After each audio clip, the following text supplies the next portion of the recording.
Hi നമസ്കാരം.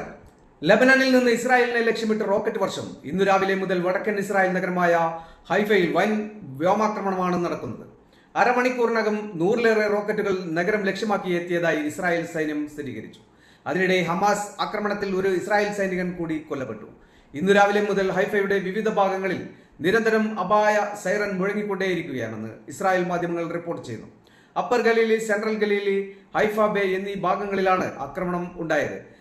കിറിയത്ത് കിറിയത്ത് mosque in എന്നിവിടങ്ങളിൽ നാശനഷ്ടങ്ങൾ ഉണ്ടായതായി റിപ്പോർട്ടുകൾ സൂചിപ്പിക്കുന്നു. ഹൈഫയുടെ വിവിധ ഭാഗങ്ങളിലായി ഉഗ്ര സ്ഫോടന ശബ്ദം കേട്ടതായി നാട്ടുകാരും സ്ഥിരീകരിക്കുന്നു.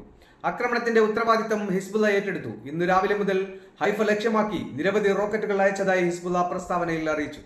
ഒക്ടോബർ 7 ആക്രമണത്തിനു ശേഷം വടക്കൻ ഇസ്രായേൽ ലക്ഷ്യമിട്ട് നടക്കുന്ന ഏറ്റവും വലിയ ആക്രമണമാണിതെന്ന് ടൈംസ് ഓഫ് ഇസ്രായേൽ റിപ്പോർട്ട് ചെയ്യുന്നു. ഭൂരിഭാഗം റോക്കറ്റുകളും IAF വ്യോമ പ്രതിരോധ സംവിധാനം തകർത്തതായി ഇസ്രായേൽ സൈന്യം അവകാശപ്പെട്ടിട്ടുണ്ട്. ഒരു സ്ത്രീക്ക് പരിക്കേറ്റിട്ടുണ്ട്. ചില വീടുകൾക്ക് കേടുപാടുകൾ സംഭവിച്ചതായി ടൈംസ് ഓഫ് ഇസ്രായേൽ റിപ്പോർട്ട് പറയുന്നു. അതേസമയം ഭൂമിയിൽ പതിച്ച റോക്കറ്റുകൾ കാര്യമായ നഷ്ടങ്ങൾ ഉണ്ടാക്കിയിട്ടില്ലെന്ന് IDF അവകാശപ്പെടുന്നു.